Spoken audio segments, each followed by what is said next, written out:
നമസ്കാരം. ജോൺ ബ്രിട്ടാസ് കണ്ണൂരിൽ വെച്ച് മാധ്യമങ്ങളെ കണ്ടു. LDF നടത്തിയ സോളാർ സമരത്തിനെതിരായുള്ള ജോൺ മുണ്ടക്കയത്തിന്റെ ലേഖനം അദ്ദേഹത്തിന്റെ ഭാവന മാത്രമാണെന്ന് ഡോക്ടർ ജോൺ ബ്രിട്ടാസ് MP പറയുന്നു. ഞാനിപ്പോൾ അദ്ദേഹത്തിന്റെ എഴുതാനുള്ള അവകാശത്തെ ചോദ്യം ചെയ്യുന്നില്ല. അതൊക്കെ അവർ ചിന്തിക്കേണ്ട കാര്യമാണ്. എന്തിന്?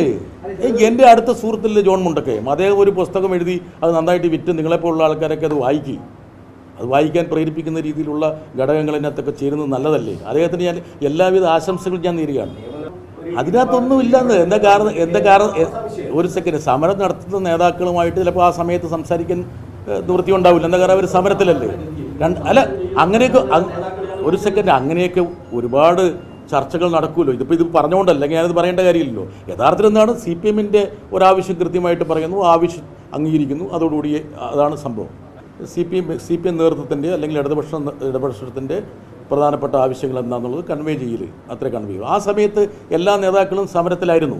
സ്വാഭാവികമായിട്ടും അങ്ങനെ ഒരു ചർച്ചയ്ക്ക് ഒരു സ്കോപ്പ് ഉണ്ടായിട്ടുണ്ടാവില്ല. അതുകൊണ്ടായിരിക്കും തിരുവഞ്ചൂർ എന്നെ ബന്ധപ്പെട്ടുണ്ടാവുക.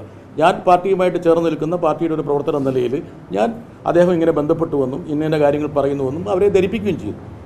അപ്പോൾ അവർ പറയുന്നത് എന്താണെന്ന് കേൾക്കൂ എന്ന് പറഞ്ഞു. കേട്ട ശേഷം CPM-ൻ്റെ നിലപാട്, CPM നേതൃത്വത്തിൻ്റെ നിലപാട് ഞാൻ അവരെ അറിയിക്കുകയും ചെയ്തു. ഒരു വൈമനസ്യത്തോടെ ആണെങ്കിലും അത് പിന്നീട് അംഗീകരിക്കുകയാണ്.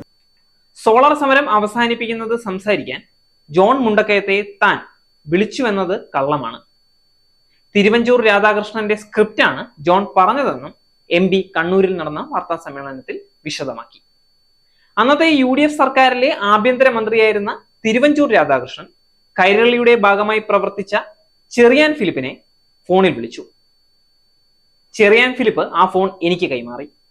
LDF സമരം UDF സർക്കാരിനെ പ്രതിസന്ധിയിലാക്കിയതിനെ തുടർന്ന് സമരം ദയവ് ചെയ്ത് അവസാനിപ്പിക്കാൻ ഇടപെടണമെന്നായിരുന്നു അദ്ദേഹത്തിന്റെ ആവശ്യം. തുടർന്ന് തിരുവഞ്ചൂരും PK കുഞ്ഞാലിക്കുട്ടിയും CPIM നേതൃത്വമായ പിണറായി വിജയനെയും കോടിയേരി ബാലകൃഷ്ണനെയും കണ്ട് സംസാരിച്ചു. അന്നത്തെ പ്രതിപക്ഷമായ LDF-ന്റെ എല്ലാ ആവശ്യങ്ങളും UDF സർക്കാർ അംഗീകരിക്കുമെന്നും നേതൃത്വത്തെ അറിയിച്ചു. അല്ലാതെ താനുമായി ജോൺ മുണ്ടക്കയം സംസാരിച്ചിട്ടില്ലെന്നും ബ്രിട്ടാസ് മാധ്യമങ്ങളോട് വ്യക്തമാക്കി. ഇപ്പോൾ പറഞ്ഞ കാര്യം ജോണിന് അറിയാമായിരുന്നെങ്കിൽ മനോരമയിലെ മാധ്യമ പ്രവർത്തകനായിരുന്നു അദ്ദേഹം, എന്തുകൊണ്ട് ആ മാധ്യമത്തിൽ വാർത്തയാക്കിയില്ല? വിരമിച്ച മാധ്യമപ്രവർത്തകർ വാർത്തകളിൽ നിറഞ്ഞു നിൽക്കാൻ പലതും പറയാറുണ്ട്. എന്നാൽ ജോൺ അക്കൂട്ടത്തിൽപ്പെട്ട ആളാണെന്ന് താൻ വിശ്വസിക്കുന്നില്ലെന്നും തിരുവഞ്ചൂർ അദ്ദേഹത്തെ തെറ്റിദ്ധരിപ്പിച്ചതാണെന്നും ജോൺ ബ്രിട്ടാസ് പറയുന്നു. നേരിന്റെ വാർത്തകൾ നിങ്ങളുടെ വിരൽത്തുമ്പിൽ എത്താനായി സാക് ന്യൂസ് ചാനൽ സബ്സ്ക്രൈബ് ചെയ്തും ഷെയർ ചെയ്തും ഒരു ശരിയായ മാധ്യമ നിലപാടിന് പോകാൻ ഞങ്ങൾ നിങ്ങളെ ക്ഷണിക്കുന്നു.